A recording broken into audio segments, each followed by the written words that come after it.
Irvin D. Yalom, Becoming Myself, a Psychiatrist's Memoir.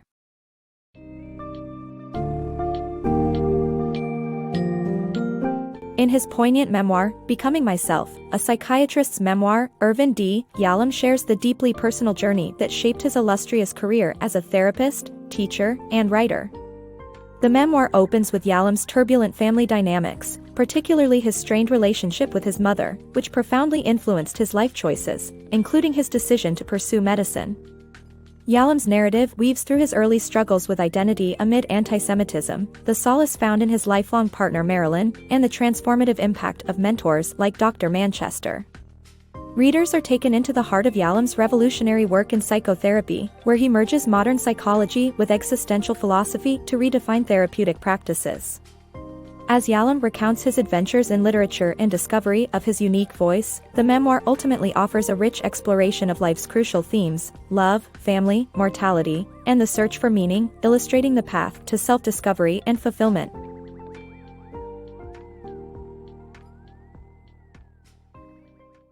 Ties that bind. You killed him. You killed him. These words, sharp and unforgettable, still echo in the mind of Irvin D. Yalom, spoken by his distressed mother during a night of crisis when Yalom found his father tormented by chest pains. At 14, caught in his mother's whirlwind of fear and blame, Irvin felt a wedge deepen between them, a space that communication might never bridge. His father survived the scare, but a silent barrier grew between Irvin and his mother, haunting their relationship until he left home for medical school at 22. Reflecting on his past, Yalom is moved to tears by the distance that separated him from his parents. His parents, immigrants from Russia who landed on Ellis Island with little more than hope, toiled tirelessly in their new world. Yalom, raised in Washington, D.C., lived a different reality, shaped by the contrast between his upbringing and the American dream his parents could never quite reach. The chasm of culture and expectations persisted, a regret that lingers for Yalom, reminding him that familial connections can be as fragile as they are formative. Amidst this, a ray of light entered his life in the form of Marilyn, his high school sweetheart and eventual wife of over 60 years. Meeting her at 15 transformed his world. Marilyn became the center of his universe, around whom his life naturally revolved. Her presence marked a fresh chapter, defined by warmth and fulfillment. Together, they embraced careers as teachers and writers, building a vibrant family life starkly different from the one Yalom knew. With 4 children, their home was a lively sanctuary, always open to laughter, learning, and shared creativity. Their family adventures and collaborative projects enriched their bonds, offering Yalom a vision of what familial ties could ideally be. In many ways, Yalom's journey reflects our own grappling with family dynamics, how easily they can falter, yet how deeply they influence us. While the shadows of unresolved pasts may linger, they also illuminate the choices we make in our present relationships. For Yalom, the weak links of history urged him to forge stronger, enduring connections with those he loves. A doctor's journey. At 14, a defining moment occurred for Yalom when his father suffered chest pains. This event not only changed Yalom's relationship with his parents but also sparked his decision to become a doctor. Enter Dr. Manchester, the family physician, whose calm and expert presence in the middle of the night offered young Yalom remarkable comfort. Inspired by this, Yalom aspired to bring the same sense of reassurance to others. Yet, achieving that goal was fraught with challenges. During those times, aspiring Jewish doctors faced significant obstacles due to stringent quotas in medical schools. George Washington Medical School, Yalom's top choice, capped its Jewish admissions at 5 students annually, intensifying the competition. A popular joke underscored the pressure: Jewish men had but 2 pathways, either become a doctor or be deemed a failure. Yalom devoted 3 intense undergraduate years to outperform his peers, maintaining a nearly perfect academic record. This relentless pursuit left him grappling with anxiety and insomnia, a struggle he later wished he had addressed with professional help. Despite his stellar grades, Yalom faced rejection from 18 out of 19 medical schools, all hindered by these unjust quotas. His sole acceptance came from George Washington Medical School, a victory that set him on his path despite the odds. The journey did not stop there. He later transferred to Boston University Medical School to be near Marilyn, his love, who had just started at Wellesley College. Unlike the stress of his college years, Yalom cherished his time as an intern and resident. The empathy and authenticity he learned from Dr. Manchester's approach deeply influenced his interactions with patients and therapy groups. This genuine connection quickly distinguished his practice, surprising Yalom, who had never considered himself remarkable. Yet, he possessed an intrinsic understanding that he had a special gift for the field of medicine. Over the next 60 years, this realization would continue to unfold, leaving a lasting impact on his life and work. Beyond traditional therapy. During his early years in psychiatry, Irvin D. Yalom experienced a growing dissatisfaction with the existing psychoanalytic and biopsychological frameworks. His quest for a more comprehensive understanding led him to discover Existence, by Rollo May, sparking a profound interest in how philosophy could illuminate the therapeutic landscape. This newfound insight was initially put on hold due to his military service in Hawaii, but resumed when he returned to join the faculty at Stanford University's School of Medicine, a nurturing environment for his innovative spirit. Stanford provided the ideal setting for Yalom's dual exploration of modern psychiatry and ancient philosophy, inspiring him to drive two major advancements in the field.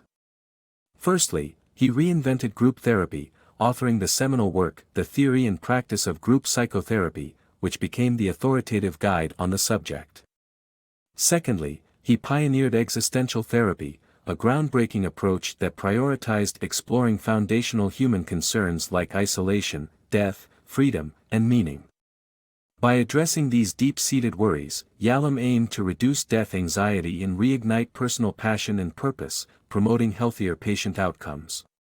Despite these transformative contributions, existential therapy remained largely confined to academic and clinical circles.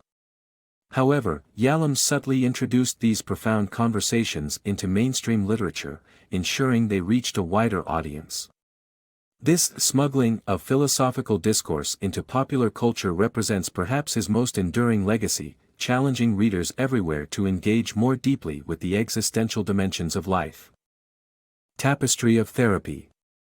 Picture a young Yalom, age 12, pedaling his red bike with purpose every Saturday. His destination? Not the playground like many of his peers, but the local library. There, he'd eagerly maximize his borrowing privileges, diving into biographies, journeying through tales from A to Z. Yalom's early love affair with literature was an intimate dance, influencing his professional life subtly but profoundly. He read voraciously, wrote academic papers, but initially kept his literary passions separate from his therapeutic work. Driven by an inner voice, Yalom began weaving the story of therapy within the broader canvas of narrative storytelling. This took form in 1974 with the publication of Every Day Gets a Little Closer, not quite fiction, but a gateway into a new realm. Yalom, enticed by this sphere, juggled roles as a Stanford teacher and a budding novelist. His writing expanded into works like When Nietzsche Wept, The Schopenhauer Cure, and The Spinoza Problem, distinctive novels that married complex psychiatric ideas with engaging philosophical narratives. These endeavors were not mere sideline hobbies. When Nietzsche Wept garnered accolades, including the Commonwealth Club of California's award for Best Fiction, while later work like The Spinoza Problem won the Prix de Lecteurs in 2014. Through these literary masterpieces, Yalom discovered his unique voice, intertwining psychiatry and philosophy. This dual narrative gifted his patients and readers with a richer understanding of the human psyche, blending scholarly precision with the imaginative pull of storytelling, and inviting all into an exploration of the mind's labyrinth. Reflections of a Wise Elder.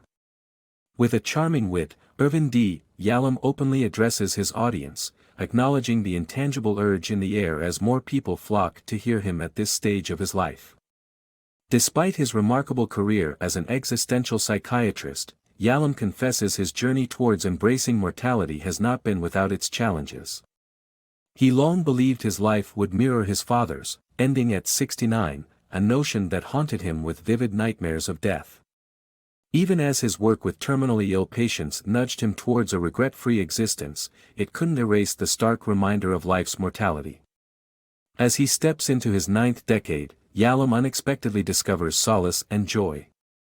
Despite losing loved ones, he finds a renewed capacity to cherish life, almost as if reliving his treasured experiences through literature and film.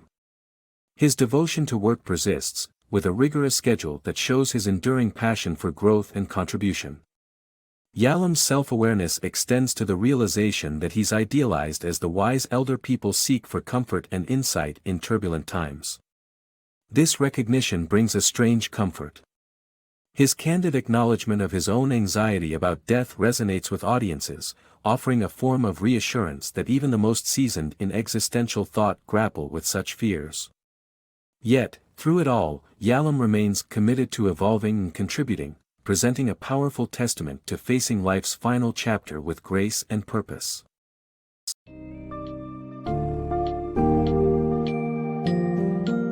Irvin D. Yalom's memoir leaves readers with resonant insights into the intersections of personal history and professional innovation.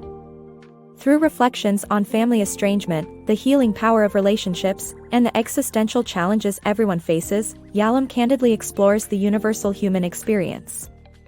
His contributions to psychotherapy, especially through existential therapy and group therapy, have left a lasting legacy, emphasizing the importance of confronting life's deepest questions. This memoir not only captures the essence of Yalom's professional triumphs, but also candidly examines his vulnerabilities and ongoing quest for understanding. Readers are reminded that embracing life's inevitable uncertainties and striving for deeper connections with others can foster resilience and grace, even in the face of mortality. Becoming Myself serves as a testament to Yalom's belief in continuous growth and the enduring power of narrative to illuminate the human condition.